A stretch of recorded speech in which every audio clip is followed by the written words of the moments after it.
Tiga rumah di permukiman padat di Jalan Bintara Raya, Pondok Kopi, Jakarta Timur hangus terbakar. Warga bergotong royong berusaha memadamkan api dengan alat seadanya. Tidak berselang lama, 6 mobil pemadam kebakaran dari Sudin Jakarta Timur dan Bekasi tiba di lokasi dan langsung memadamkan api. Kebakaran diduga berasal dari kakak beradik yang sedang bermain api di sekitar lokasi kejadian. Yang tadi laporan dari aparat setempat bahwa ada anak kecil bermain api. Kebetulan ini padat penduduk rumah petak Dapar DKI Jakarta.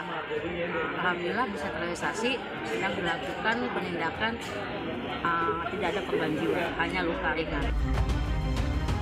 Api berhasil dipadamkan setengah jam kemudian. Sementara salah satu bocah yang bermain api langsung dibawa ke puskesmas terdekat akibat luka bakar. Dari Jakarta, Rio Manik, iNews melaporkan.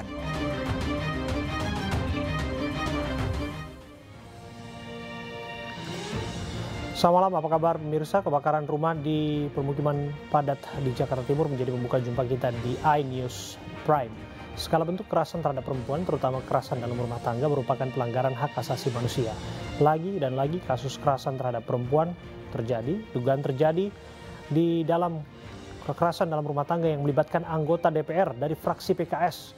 Dan ini menggegerkan publik. Kita akan bahas. Saya Abraham Silaban, Anda menyaksikan iNews Prime.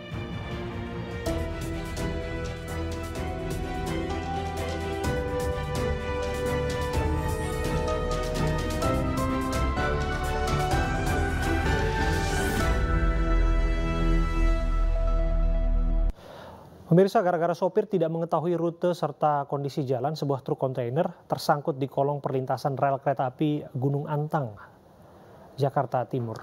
Truk dievakuasi dengan alat berat dan mengakibatkan kemacetan.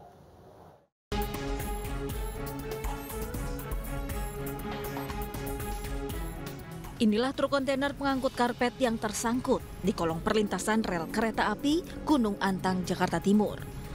Menurut polisi, diduga sopir yang hendak menuju pelabuhan Tanjung Priok ini tidak mengetahui rute serta kondisi jalan hingga akhirnya melintasi Jalan Matraman Raya dan tersangkut. Beratnya muatan kontainer sempat menyulitkan petugas untuk melakukan evakuasi. Evakuasi pun dilakukan menggunakan kendaraan alat berat atau kren. Penyebabnya tadi setelah kita interogasi kepada pengemudi, memang si pengemudi ini belum tahu atau belum pernah melintasi di jalur ini, ya. Lanjut, dia juga tidak bisa memperkirakan tingginya kontainer dengan tingginya jembatan Gunung Antang ini.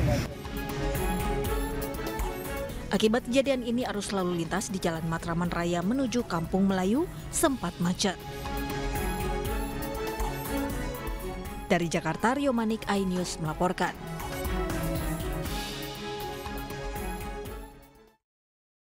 Seorang pria ditemukan tewas setelah tertabrak KRL di perlintasan Tanah Abang, Kebayoran Lama, Jakarta. Korban tertabrak saat hendak menyeberang perlintasan kereta.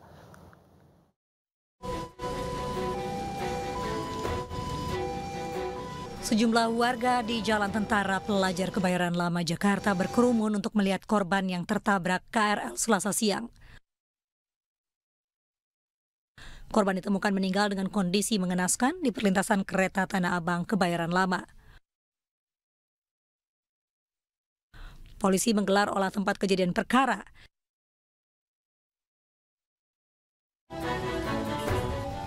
Diduga korban tertabrak KRL saat akan menyeberang di perlintasan kereta. Modal mandir orangnya. Oh, memang biasa modal mandir. Tadi tinggal pecah mamanya. Seperti teriakin Pak tadi Pak sama warga apa gimana? Orang nggak tahu malah, yang tahu saya tahu masinis. Yang kedua katanya malah. Jadi udah 2 kali ketabrak itu. Oh, 2 kali ketabrak. Iya, baru kasih tahu masinis. Untuk kepentingan penyelidikan jenazah, korban dibawa ke Rumah Sakit Fatmawati, Jakarta. Dari Jakarta, Helmi Sajambati, iNews melaporkan. Korban penipuan tiket konser Coldplay yang tadi diperiksa di Bareskrim Mabes Polri. 5 dari puluhan korban penipuan diperiksa didampingi kuasa hukum mereka.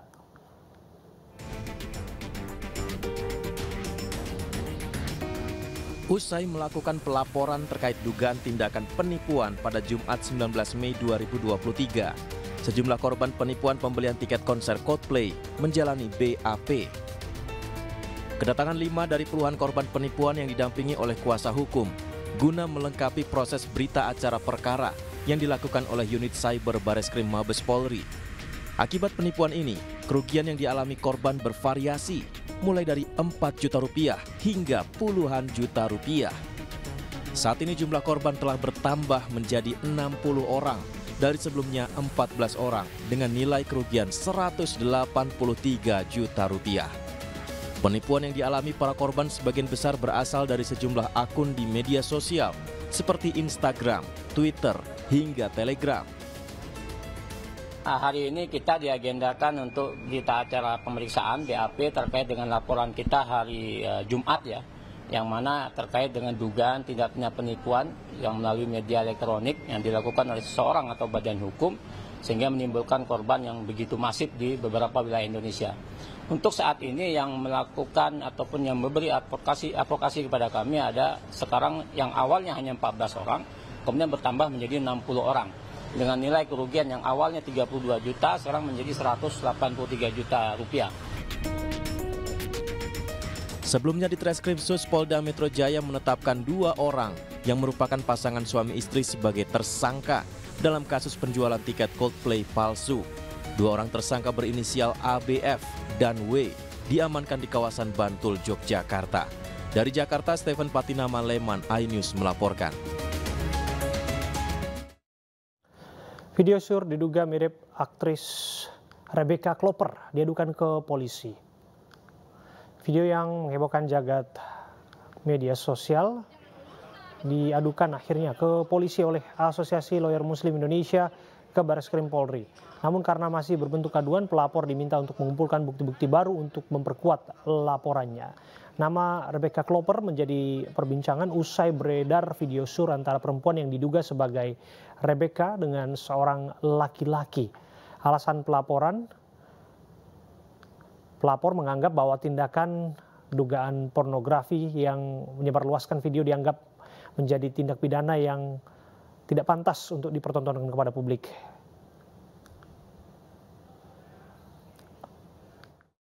Undang-undang pornografi dan juga ada undang-undang ITE, yang mana undang-undang itu mengatur terkait dengan delik pidana pornografi ini.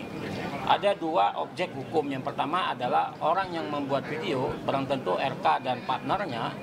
Dan yang kedua adalah yang menyebar video dalam ini nomor akun media sosialnya. Nomor akun media sosial sudah kita capture dan sudah kita sampaikan ke Bareskrim untuk ditelusuri. Dan juga video yang beredar sudah kita sampaikan juga. Jadi ada 2 objek hukum yang kita laporkan, yang kita kasih informasi ke Bareskrim untuk ditelusuri. Kasus dugaan kekerasan dalam rumah tangga yang melibatkan anggota DPR dari fraksi PKS menggegerkan publik. Kini kasus tersebut telah ditangani Bareskrim Polri.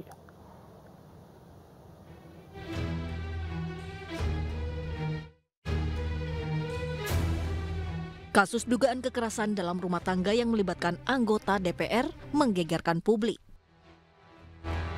Pelaku KDRT merupakan anggota DPR dari fraksi Keadilan Sejahtera Bukhari Yusuf. Bukhari dilaporkan istri keduanya karena diduga telah melakukan kekerasan dalam rumah tangga. Dugaan KDRT terjadi beberapa kali selama kurun waktu 2022. Penasehat hukum korban mengatakan korban telah melaporkan kasus tersebut sejak November 2022 ke Polrestabes Kota Bandung. Namun pada 9 Mei laporan tersebut dilimpahkan ke Bareskrim Mabes Polri karena lokasi kejadiannya ada di 3 daerah, yakni Depok, Bandung, dan Jakarta. Korban telah meminta perlindungan dari LPSK yang kemudian sejak Januari 2023 statusnya terlindungi.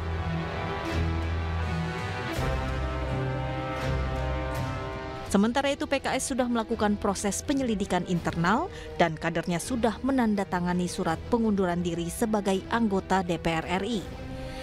Karena Bukhari telah mundur dari anggota DPR, Mahkamah Kehormatan Dewan DPR tidak bisa memproses KDRT tersebut. Dan kini kasus fokus ditangani Bareskrim Mabes Polri. PKS menegaskan tidak memberi toleransi atas pelanggaran disiplin partai, baik berupa dugaan pelanggaran etika maupun hukum. Tim Liputan iNews melaporkan.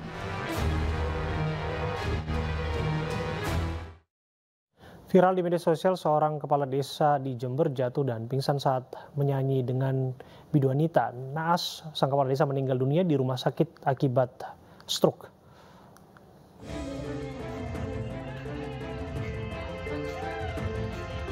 Inilah video yang viral di media sosial. Seorang kepala desa Ambulu, Kecamatan Ambulu, Jember bernama Mulyono tiba-tiba pingsan saat bernyanyi dengan seorang biduan di atas pentas kecil kawasan perumahan Kecamatan Ambulu.